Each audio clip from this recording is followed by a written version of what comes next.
Com um decreto recente, o governo Lula, na prática, entregou o Rio Tapajós ao agronegócio. O governo federal, com um decreto assinado pelo próprio presidente Luiz Inácio Lula da Silva, abriu concessão para o uso do Rio Tapajós, o que, na prática, funciona como uma privatização do rio em função do transporte de commodities, principalmente soja, por empresas do setor do agronegócio, como a multinacional Cargill. A privatização do rio é um ataque aos indígenas e ribeirinhos de Santarém, no Pará, que precisam do rio para a subsistência, além de um potencial desastre ambiental, semelhante ao proporcionado, também pelo governo do Partido dos Trabalhadores, na construção da hidrelétrica de Belo Monte durante o governo Dilma. Em resposta, grupos indígenas bloquearam a entrada das instalações da Cargill, a fim de pressionar Lula a cumprir suas promessas feitas na COP30, que, ironicamente, aconteceu a 880 quilômetros de barco das instalações da Cargill. O Conselho Indígena Tapajós e Arapiuns representa 14 povos indígenas e lidera o protesto, que vem recebendo apoio em outros estados, como foi o caso do protesto em frente à sede da Cargill em São Paulo. A ideia é que esses protestos se espalhem por todo o país. Essa ação do governo Lula contra os povos indígenas, ribeirinhos e o meio ambiente não é apenas irresponsável e traiçoeira, mas, acima de tudo, colonialista, contrariando muito do imaginário criado sobre a figura de Lula e do Partido dos Trabalhadores. Os governos petistas têm um histórico de ataques aos povos indígenas, com destaque em Altamira, com a construção da hidrelétrica de Belo Monte, onde Dilma orquestrou um desastre muito similar.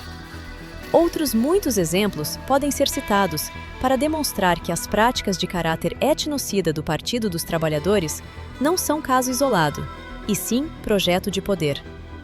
Muitas dessas práticas precedem as últimas eleições, o que não impediu que o imaginário romântico da figura do presidente consciente e bondoso, preocupado com povos indígenas e florestas, junto com o terrorismo político da polarização, falasse mais alto do que os fatos concretos, colocando Lula novamente no comando destes massacres pela terceira vez. Mas não é apenas a estética acima da realidade que vem dando andamento ao extermínio dos indígenas e à destruição do meio ambiente. Há uma cegueira seletiva de parte dos seus eleitores. A pauta indígena é impopular, a menos que sirva de proselitismo ideológico ou campanha política. Indígenas, para muitos eleitores de Lula, são apenas rostos exóticos para enfeitar panfletos. Durante o governo Bolsonaro, o mesmo foi devidamente cobrado por suas práticas racistas com relação aos indígenas. Mas em governos progressistas, o racismo é justificado como desenvolvimento e um preço a ser pago para vencer o fascismo. Para grande parte da esquerda, incluindo anarquistas, a necropolítica só é um problema quando o Estado está nas mãos da direita.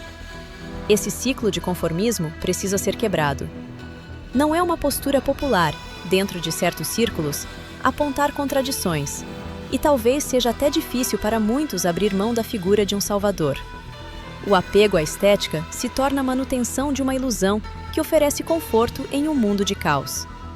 Não é o boicote às urnas que nos torna isentos, é o silêncio conveniente, a necessidade de pertencimento a grupos que se dizem combativos e empáticos, mas preferem jargões prontos que viralizam a desafiar o senso comum de seu grupo de pertencimento. A verdade inconveniente é que há uma guerra, onde, de um lado, temos governos trabalhando em conjunto com o agronegócio para exterminar povos que não exigem mais do que respeito aos seus territórios e corpos. E não é o voto que nos salva de sermos isentos frente a essa injustiça, mas talvez a pressão popular. Cobre os influenciadores do vira-voto. Cobre os famosos que posam ao lado do Lula. Cobre amigos, familiares e políticos, independentemente de em quem você votou ou deixou de votar. Existe um processo de extermínio em curso contra seres humanos, conduzido por políticas do governo e interesses do agronegócio. Isso não pode ser aceito, especialmente por pessoas que se dizem preocupadas com pautas sociais.